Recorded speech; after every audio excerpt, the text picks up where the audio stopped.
Ladies and gentlemen, sorry.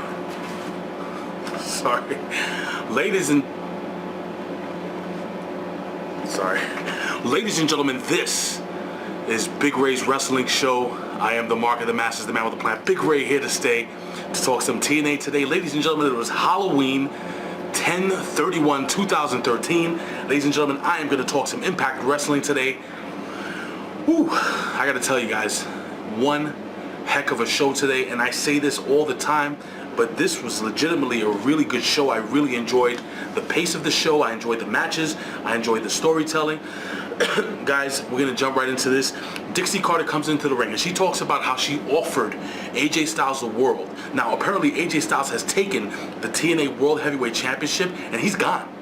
He's gone. Now, he's going to be defending this title apparently all over the world. From what I understand, AJ Styles actually has some matches set up in Mexico, in I believe AAA organization, and also the rumor is he's going to Japan and he's going to England.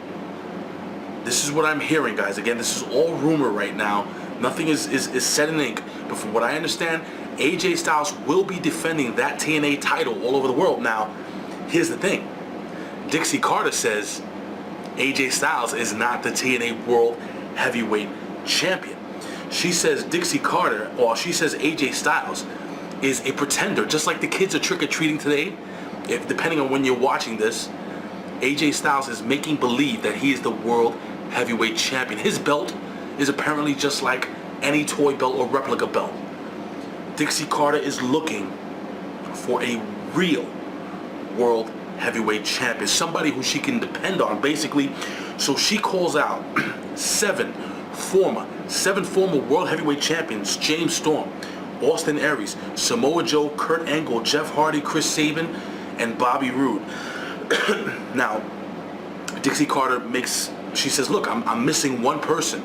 And before she spits out who that one person is going to be, Bully Ray comes to the ring and he basically says, how am I supposed to win the World Heavyweight Championship if I'm not in the tournament? Well, while Bully Ray and Dixie Carter are going back and forth, Dixie Carter basically explains to Bully Ray, look dude, you didn't do the job. You lost twice to AJ Styles. Well, Bully Ray is not happy and he proceeds to go on, but guess what, my ladies and gentlemen? Yes, Mr. Anderson comes into the ring and attacks Bully Ray, and they go at it. Now, apparently after the commercial, Anderson is being led out of the arena in handcuffs because he's not under contract with TNA.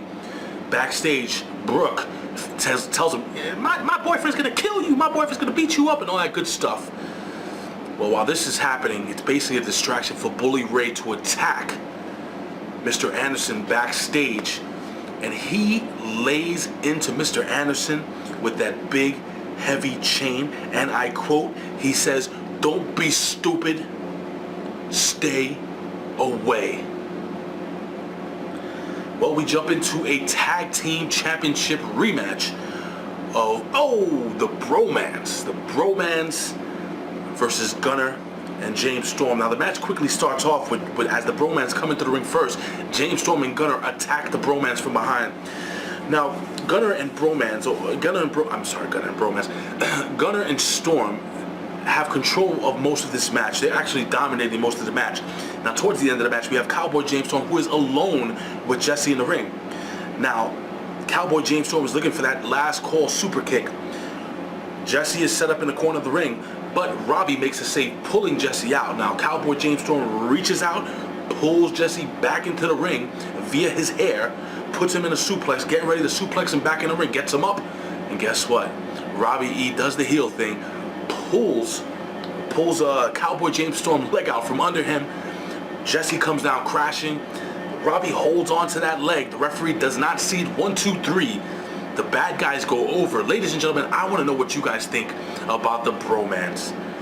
You know, at first I was really upset that Bad Influence didn't win the World Tag Team title, but I gotta admit it, man, these guys are really growing on me. They're getting better in the ring. They're definitely charismatic. I think these guys are a great heel tag team, and I'm really interested to see if down the line maybe a team like Eric Young and Abyss, maybe they make a run at the World Heavyweight or the World Tag Team Championship down the line. Well, we go backstage and we have Dixie Carter. She's on her cell phone. Sting walks in. She had basically invited Sting to the backstage, and she says for one night, she is going to lift Sting's World Heavyweight Championship ban.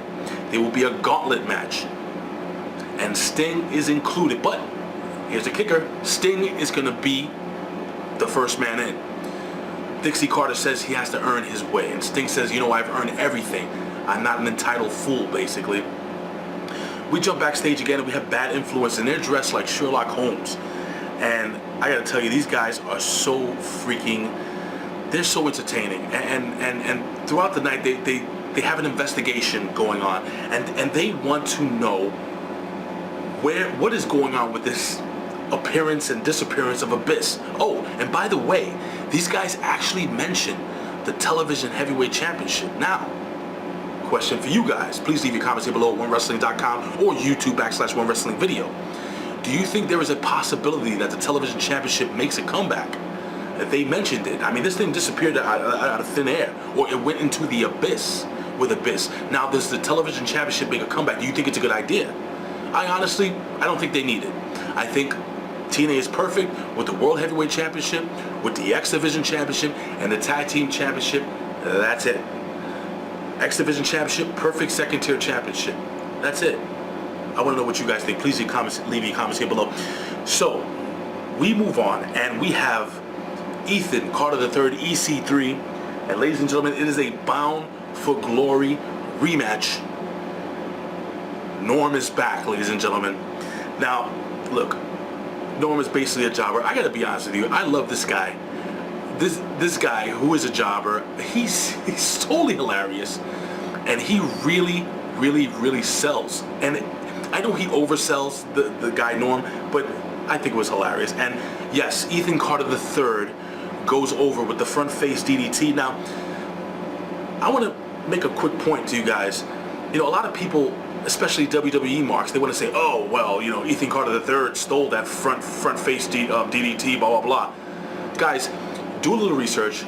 Go watch some of the old stuff with Derek Bateman in NXT.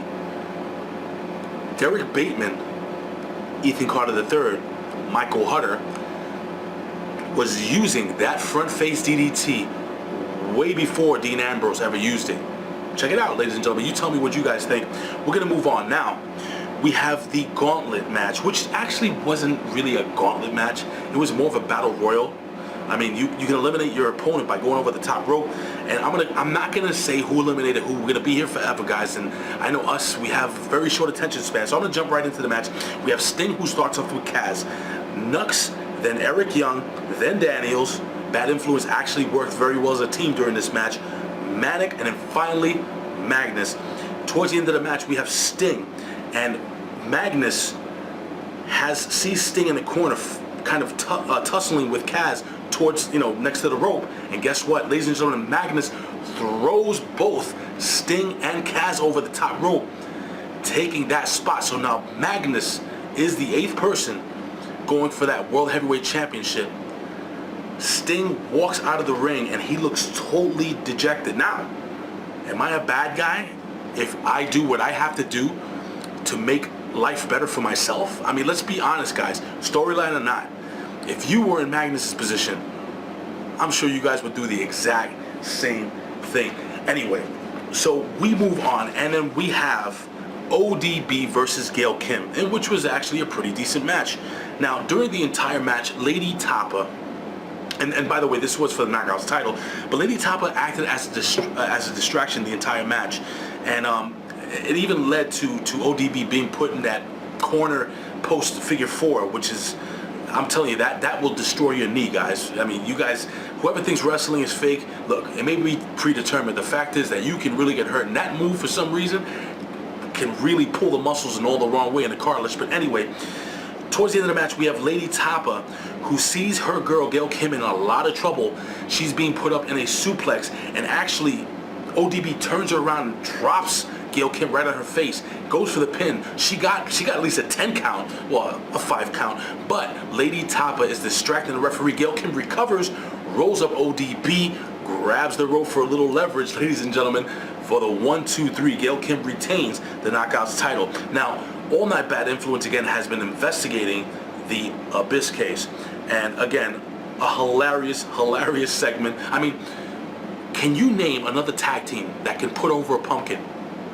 If you haven't seen Impact, guys, they brought a pumpkin in the ring. You know what? Watch Impact. Hilarious.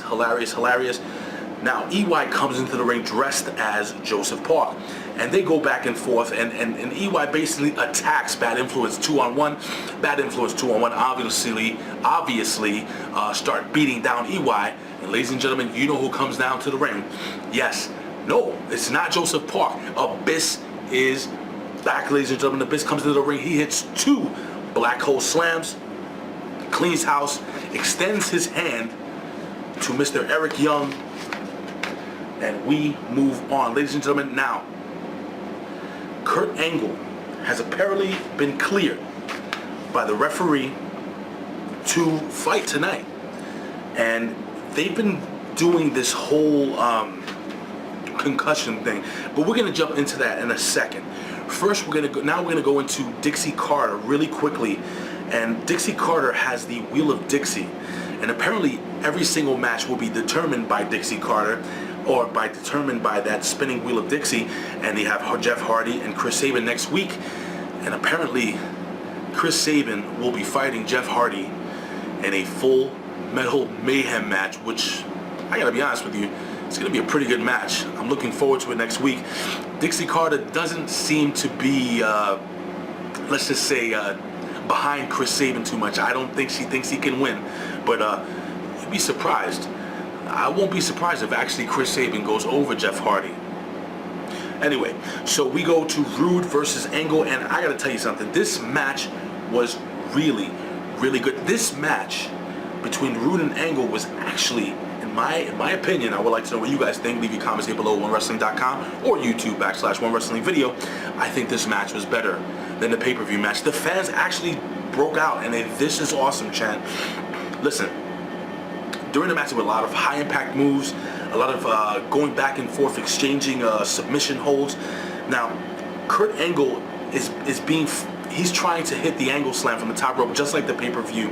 Bobby Roode headbutts him, punches him, knocks him off the top rope. Kurt Angle recovers really quickly, goes to the top rope, hits a big belly-to-belly suplex from the second rope, actually the top rope, and then he has this concussed look on his face. He begins to convulse a little bit, shaking, but he kind of drags himself over and throws his arm over Bobby Roode, and Bobby Roode kicks out.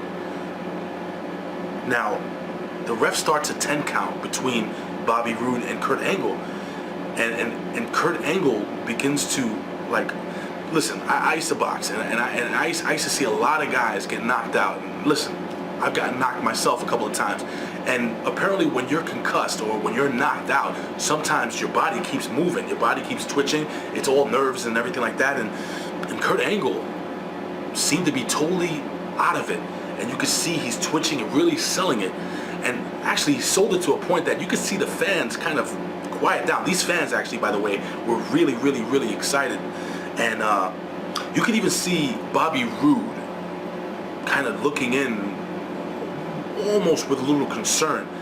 The referee actually stops the match, and we go off the air with Kurt Angle possibly out for quite some time.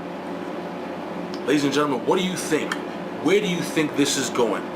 How do you feel about this World Heavyweight Championship tournament? I'm actually pretty excited. Now, this is my prediction, and I know I'm starting this really early. I totally believe Bobby Roode will be the World Heavyweight Champion, and then we're going to have a champion versus champion match between Bobby Roode, the longest reigning TNA World Heavyweight Champion, and the phenomenal one, AJ Styles. Won't that be awesome? At the next pay-per-view, possibly, maybe 2 pay-per-views from now. Ladies and gentlemen, I say this every single week. I would do this for a living, but if I can't, I would do it anyway. Why? Because I love talking wrestling. You can follow us here every single week at onewrestling.com.